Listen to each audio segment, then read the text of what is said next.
Assalamualaikum warahmatullahi wabarakatuh. Selamat pagi semuanya. Alhamdulillah hari ini kita masih bisa bertemu. Di pertemuan kali ini kita akan membahas mengenai hakikat ideologi Pancasila sebagai ideologi terbuka. Ini masih merupakan bagian atau submateri dari bab 1, yakni dinamika penerapan Pancasila dari masa ke masa. Diterimanya Pancasila sebagai dasar negara dan pandangan hidup bangsa membawa konsekuensi logis, di mana bahwa Pancasila atau nilai-nilai Pancasila ini dijadikan sebagai landasan pokok, landasan fundamental bagi penyelenggaraan kehidupan berbangsa dan bernegara.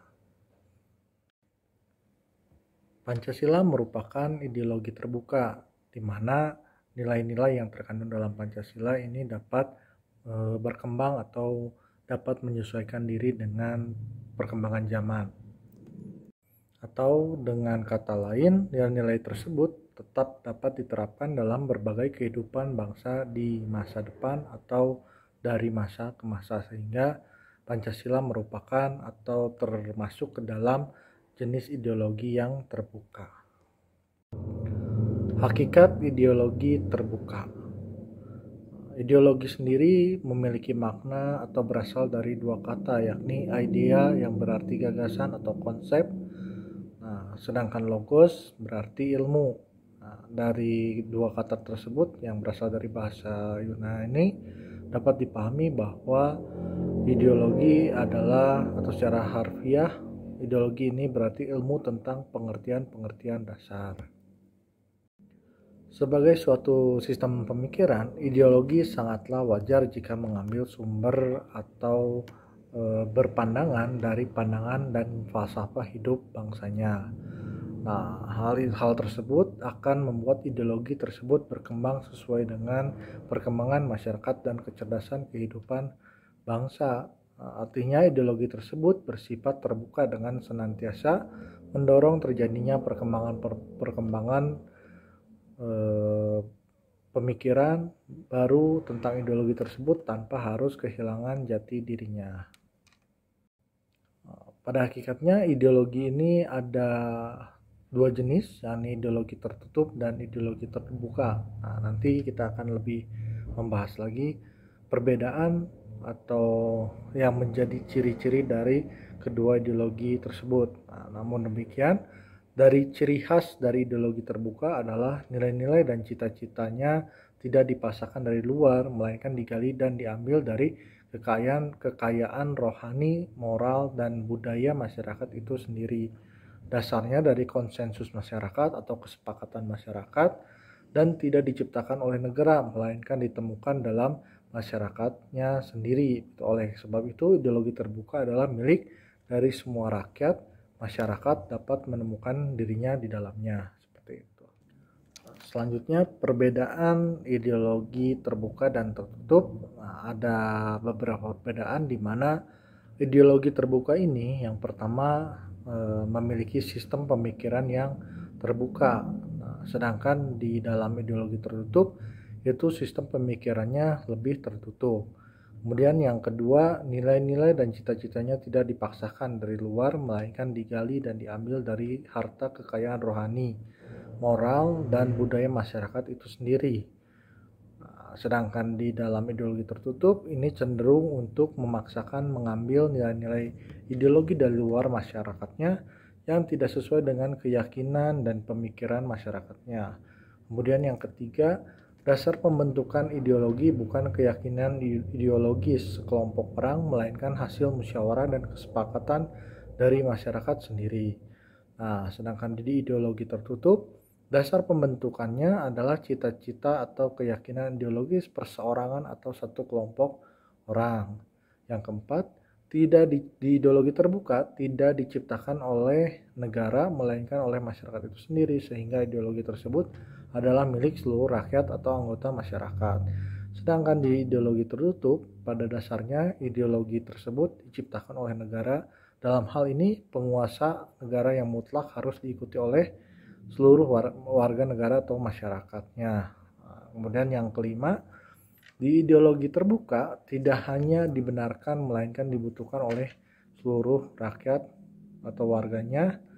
Nah, sedangkan di ideologi tertutup, pada hakikatnya ideologi tersebut hanya dibutuhkan oleh penguasa negara untuk melanggengkan kekuasaannya dan cenderung memiliki nilai kebenaran hanya dari sudut pandang penguasanya saja, jadi lebih sifatnya subjektif.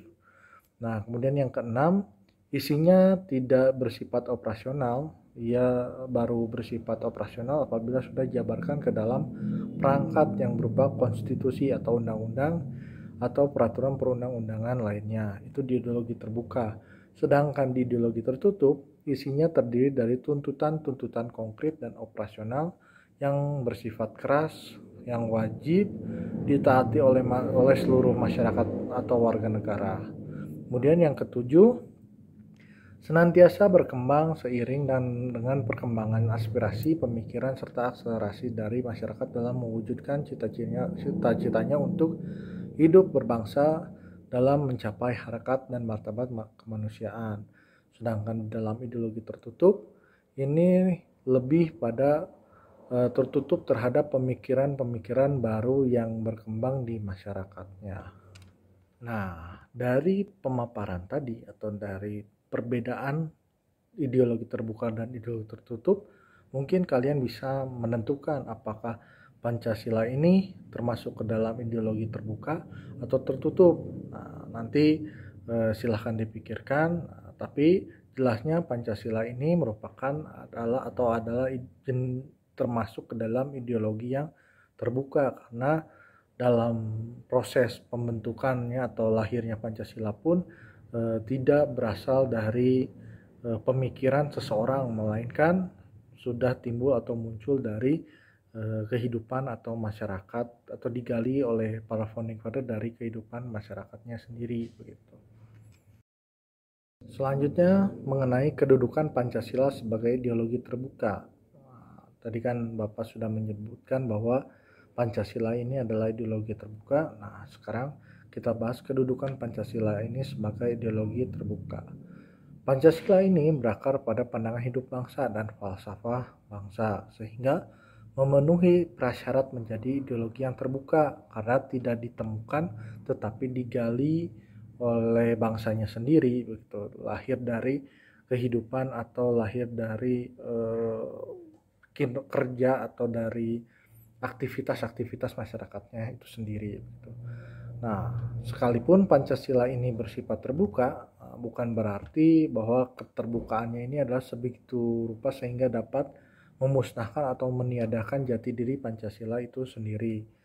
Nah, keterbukaan Pancasila ini mengandung pengertian bahwa Pancasila senantiasa mampu berinteraksi secara dinamis atau dapat menyesuaikan diri dengan perkembangan zaman. Keterbukaan ideologi Pancasila ini mengandung nilai-nilai. Nah, yang pertama adalah nilai dasar. Nah, maksud dari nilai dasar ini adalah hakikat kelima sila Pancasila, yakni ketuhanan, kemanusiaan, persatuan, kerakyatan, keadilan. Nah, nilai-nilai dasar tersebut bersifat universal atau bersifat umum, sehingga di dalamnya terkandung cita-cita, tujuan, serta nilai-nilai yang baik dan benar. Nilai dasar ini bersifat tetap dan terletak pada kelangsungan hidup negara. Nilai dasar tersebut selanjutnya dijabarkan dalam pasal-pasal Undang-Undang Dasar Negara Republik Indonesia tahun 1945.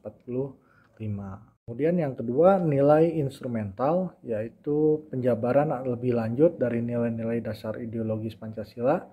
Misalnya dalam program-program pembangunan yang dapat disesuaikan dengan perkembangan zaman dan aspirasi masyarakat, atau undang-undang dan atau lembaga-lembaga, departemen-departemen sebagai lembaga pelaksana juga dapat berkembang gitu. Jadi instrumental ini lebih pada perangkat-perangkat dalam kehidupan berbangsa negara ini yang harus berlandaskan atau harus menyesuaikan diri dengan ideologi Pancasila. Pada aspek ini senantiasa dapat dilakukan perubahan, jadi tidak kaku ya. Jadi bila mana misalnya ada program-program pembangunan yang sudah dirasa tidak sesuai, ini dapat diganti, atau misalnya ada lembaga-lembaga atau undang-undang yang sudah tidak relevan, itu bisa diganti atau diperbaharui seperti itu.